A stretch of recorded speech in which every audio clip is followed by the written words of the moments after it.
So what's so much better about the Big Green Egg than the Traeger? You can get it up to over 1,000 degrees and basically cremate anything. With the Traeger, I struggled to get it over 400 degrees and sear anything. What's that? We didn't see Jackson. Yeah. Recruiting tool for you that you'll cook for these guys when they show up? Yeah, I mean, I don't know if it's a recruiting tool. I mean, I personally like it, but yeah, that's what my Twitter is, UW football and the Big Green Eggs. There you go. I do think guys like to eat, right? I mean, especially the big guys. Luke, you like eating on the food?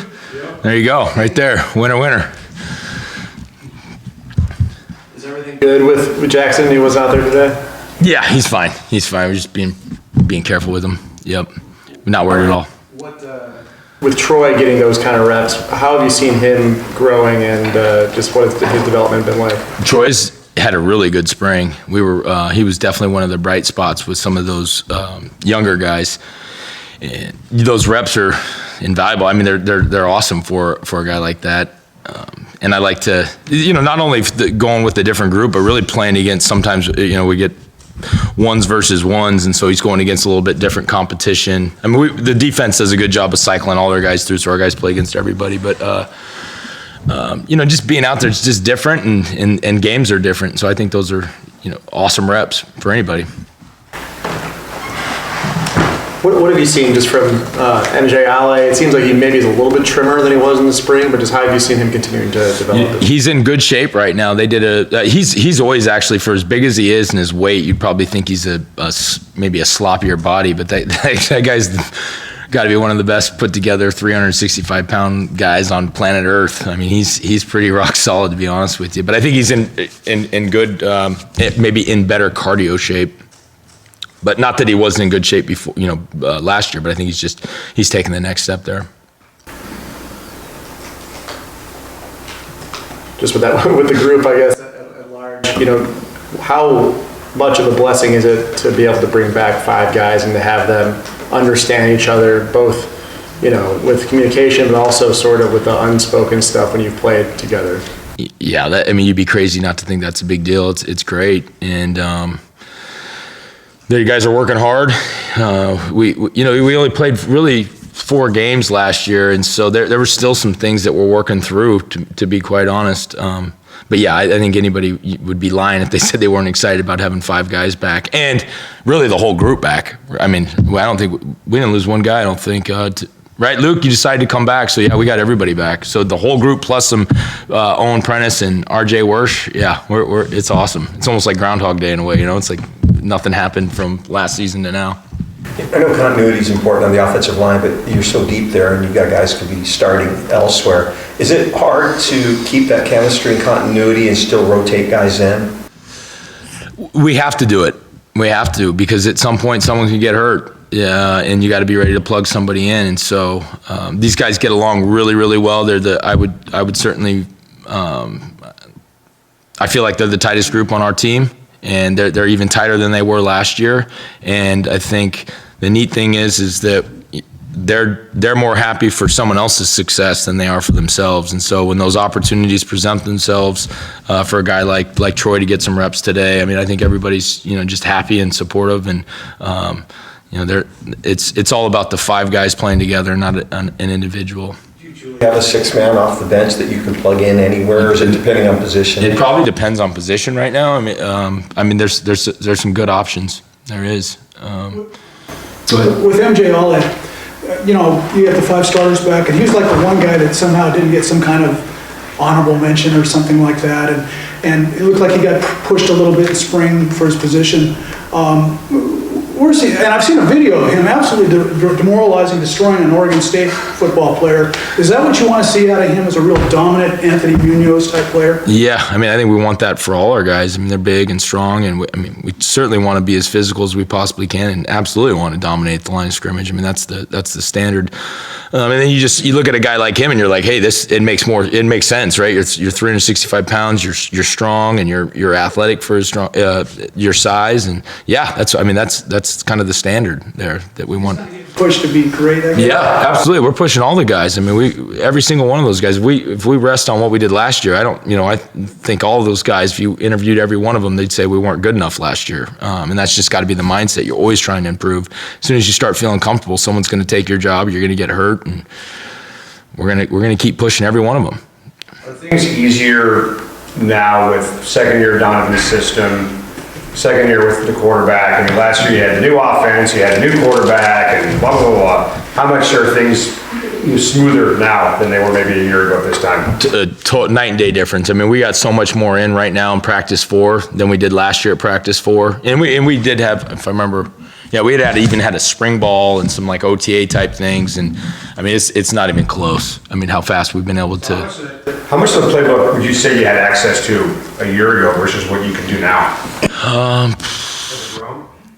Yeah, I think it's definitely grown. Just tweaks, it's not going to look, I don't think anything's going to be night and day different, but there's definitely more to it, stuff that builds off of. And again, we only had four games to show what we had, right? I mean, so now we got another year in the system.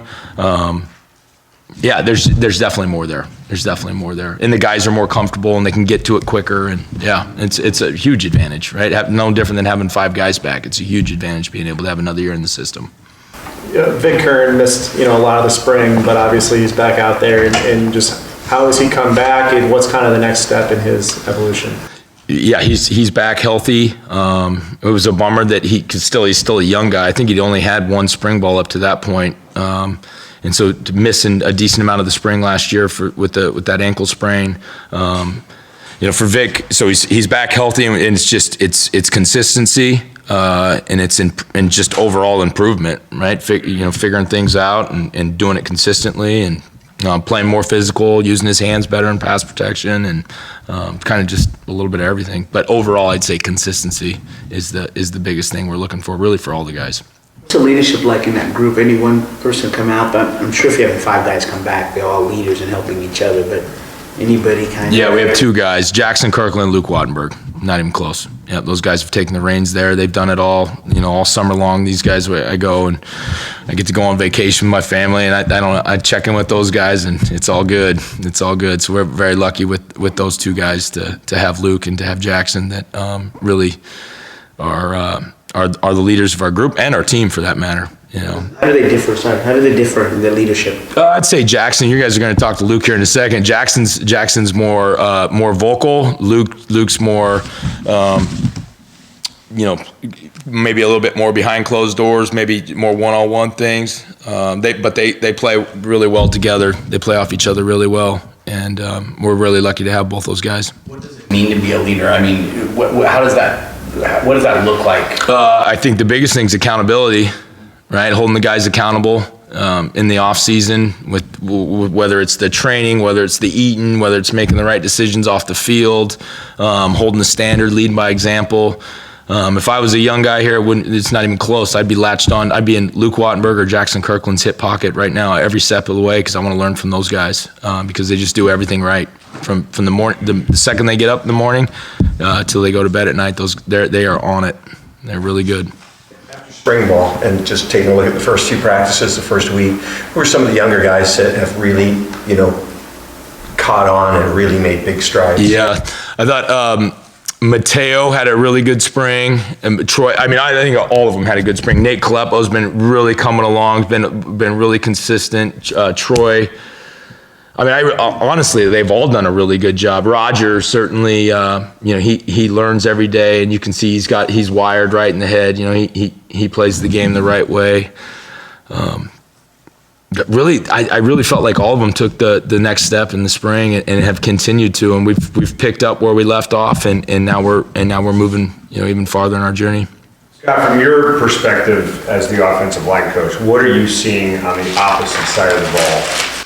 Defensive line. Yeah.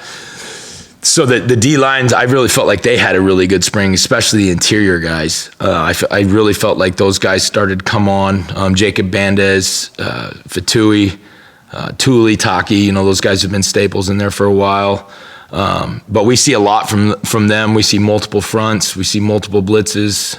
multiple, just really, it's just a multiple defense. And, probably like most places, we say iron sharpens iron. And so we want to be the best, they want to be the best. And then we butt heads in practice, and then we get to go out on Saturdays and we feel like, hey, we're ready because we've been battling against each other all week and all camp. One player that's consistently been a problem for your offensive line? One player. Sheesh. Eddie's sneaky, man. He's a linebacker, but he's crafty dude. But the front seven, I'd say it's just been consistently across the board is kind of what you want, right? Not one side dominating the other. I think Thule, when he decides that he really wants to bull rush, he's pretty hard to stop. He's like he's like a bull back there. But no, those guys have all done a good job. I'm fired up for our D-line. I think they took the next step in the spring, and so far this fall camp, we've been having some good battles. Scott, I think a lot of the publications have your unit ranked as one of the top in the country. I know that doesn't win you any games or anything, but I wonder, what do you think that everybody sees in your unit that has people placing you? I would guess probably just on the surface, it's just the fact that you got 5 guys coming back, and you have a guy like Luke Wattenberg coming back, Jackson Kirkland coming back.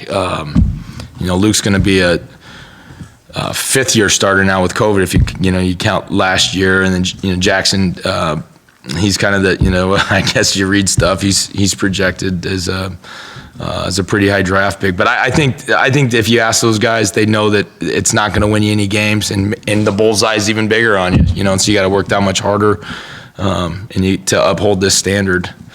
But I think to answer your question, I'm gonna guess that it's probably pretty good. There's some statistics that are probably pretty good, and that you got 5 guys coming back. All right. Thanks, guys.